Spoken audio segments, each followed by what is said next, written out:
I welcome you all to the YouTube channel of AIIMS Jammu. Today we have a very special guest with us, Professor Hossam Hamdy.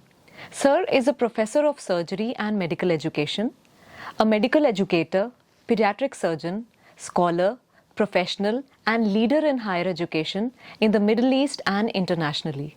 He's active in medical education research and published many studies in medical education and surgery. He has introduced several innovations and best practices in the medical education. We'll be talking about competency-based medical education. So let's dive into conversation with him. Sir, very warm welcome to you at AIIMS Jammu. It's an honor and privilege to have you here with us. Sir, we are in an era of competency-based medical education. So I want to ask you that what actually is this competency-based medical education and what are the advantages and maybe the disadvantages of this competency-based medical education? First, thank you very much for giving me the pleasure and honor to be here at AIIMS Jammu. Very impressed since this morning of what I've seen. Competency-based education is concepts in medical education and in other type of education, which is not very new. But they have been interest more because the community wants to be sure that the graduate has the necessary and the core competencies to be entrusted to treat them and to take care of the patient and of the community.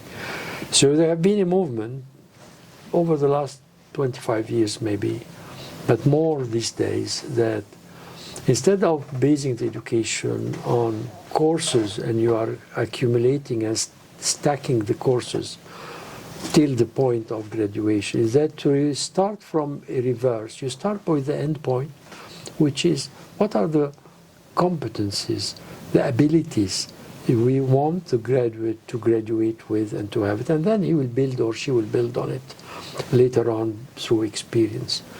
So it's a concept now which we are using it in identifying the key features of the graduate and then design in a backward fashion what is needed to be taken from the point of entering as a novice, as a new students to reach that level.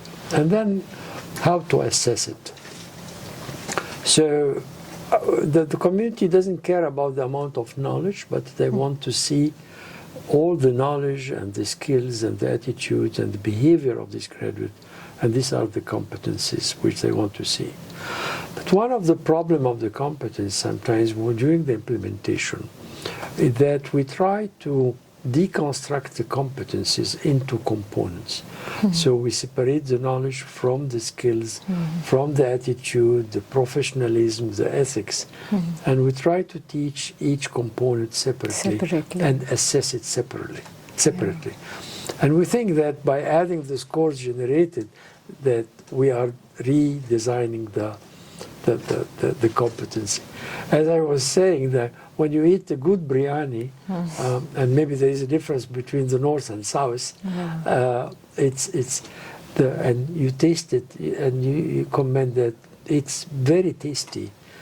It is very difficult to come and say, give a score for the rice and a score for the chicken and the score for the spices. It's in its totality. So this is, I think, the main problem when we in competence-based education is when we deconstruct it. So we have to be careful about that and try to teach it and assess it. And the best way of doing that is to bring the students as close as possible to the work environment, to the patient, to the hospital. It's there where you can see this integration in an observable behavior. So we need to make our medical graduate in a holistic manner. We have to train them, sir, as you said. Because you want them to be like you at the end. How you are talking to the patient, how you take decision, how you think, how you communicate with the patient, how you communicate with the nurse, how you communicate with the system. And only this can take place in the workplace. Right, sir. Very true. So we talked about this competency-based medical education. So how do you see the future of this kind of medical education incorporated into our system?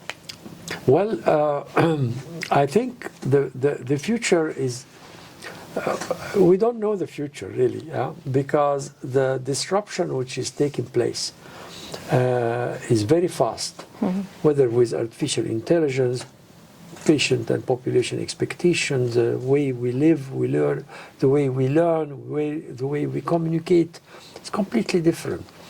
So the practice, and we are graduating students now who are in health professional education program to function after 3, 4, 5, 6 years from now. We don't know how the world will be. Yeah.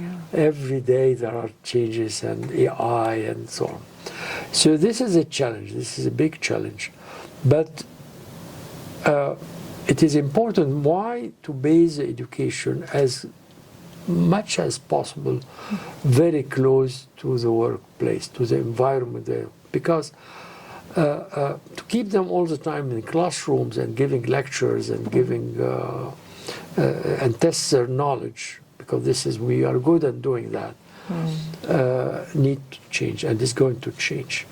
Another major changes which is taking place now is when we have the students as partner with the faculty. So the students and partner, they, what we call it, co-designing, co-sharing. They work as partners, not only teachers and students, but it's partnership, and we will learn from them. They are much better than me, at least, in all the technology, and but we can sit together. They can learn from my experience, from my storytelling, and then we have to encourage them to work in teams as students with faculty, with researcher, with clinician. By doing this, we get them very close to us. They will behave like us. Yeah. We are like tribe. You are a consultant, you are a professor of anesthesia. You are a tribe by itself. The cardiologists are a tribe. The ophthalmologists are a tribe. We have our own language and our behavior and how we deal with situation and critical situations.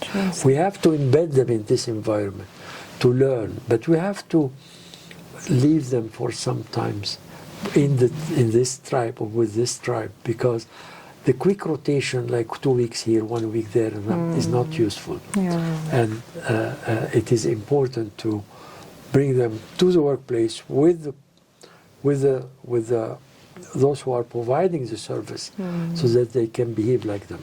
So partnership between the teacher and the student. So Yes. that's very important. The teacher, the professional, and the students. Students. Partnership with the other health professionals, Yes. with the nurses, with the pharmacist, with the healthcare system of the hospital administration. Yes. They have to see, they have to understand what is medical insurance, where the money comes. Nothing is free. Yeah. The government spend billions on healthcare, so someone is paying. And how we can do that, how we communicate with the insurance. So the systems are changing. We're now moving more toward what is called value-based healthcare. The value of the healthcare, which is the quality of the care divided by the cost. Everything has cost. So they have to understand life, how it is outside the classroom. Yes, sir. And I think the future would be spending more time outside of the academic building. Yes. So you visited AIIMS Jammu, and we are privileged to have you here with us. So how do you define AIIMS Jammu, and what are the things which actually impressed you visiting this place? Well, I've arrived this morning, and just approaching here, I saw this beautiful reddish buildings. Yeah. I was really impressed. It's a city. It's a medi-city with the hospital, with the facilities, with the students' housing and faculty, creating a city in Jammu here. And then when I visited this academic building, I was very impressed with everything. First, I was impressed with the people, really. Yeah, The people here are fantastic, the faculty, the senior management, and then walking, and thanks you, I've been walking, you took me to several places. I was very impressed with the labs, where there are core labs, central lab, which serve the hospital, but they are used for education. And this is what I'm talking about, the integration between the academia and the healthcare. I have seen a beautiful library. Really, it's fantastic. Space, colors, the furniture, and the learning resources. I have seen you have fantastic learning resources accessible to the students, electronic learning resources, digital learning resources, Yes, sir. videos, books, and many of high quality, which are provided to the students, and they are using it with the faculty. It's I was very impressed with what I have seen so far. Hopefully another time I'll be able to go to the hospital. Definitely, sir. The fantastic auditorium which you have, it's really, you can have an opera here, and I'm sure when it is full of 1,000 people there, it's something magnificent. So Jammu, so All India Jammu, you have created here a model of what is an academic health system or academic health institute or center, where I can see the healthcare integrated with the academia, integrated with the research, bringing the culture and organization of the three elements together in what is here in the north of India. Thank you so much for your encouraging words, sir. Sir, carrying your expertise in medical education, sir, how would you want to contribute and collaborate with AIIMS Jammu in coming future? Well, first it's an honor to be here, and I will definitely, with the beautiful place of Jammu and the green and what I see around it here is a fantastic place to be here. But what is very encouraging is that the enthusiasm and the faculty, who are excellent clinicians, an excellent teacher, but they want to learn and to advance more. I think we can collaborate in many things, and of having perhaps courses or small certificates in health profession education, which we can be workshops. We can bring all the busy clinicians, faculty together, and Yes, see how we can improve the implementation. Not everyone will have a master degree, but definitely a core which can be given. This is an area. Another area which I'll be keen to work with you on it is research. Research and medical education. I think with what is happening here, we can work together in research and medical education and have good publication, advancing the knowledge and learning the experience really, which are generated from this wonderful institution. definitely, sir. So, and then the last final message for our undergraduates, postgraduates, our senior residents, and of course our faculty from your side. Well, being a lifelong learner, continuously and every day, particularly having access to the information now on your mobile, you can keep learning and advancing. Be close to your patient and be close to your faculty. The concept now, what is coming is that the students and the faculty, the consultant, the senior resident, working together. So the partnership, you will learn from, the students will learn from the experience of the faculty, and maybe the faculty will learn from the students. So it's becoming now more co-creation, co-designing of the program and of the course, and listening to their feedback, introducing, of course, the learning environment will be enabled with very advanced, very rapidly changing AI and other technology. Where it's going to take us, we are not sure, but definitely it will not replace the faculty, and it will never going to replace the the health professionals, the doctor or the nurse, because it's all about human being, and human like to communicate with human, enabled and supported by the technology. So this is how I see the future, but it's happening very fast. It's a dynamic thing, happening. Yes. Thank you very much, sir, for visiting AIIMS Jammu, and it's an honor to have you here with us, sparing your valuable time for us. Thank you so very much. Thanks a lot. I really appreciate it. Thank you.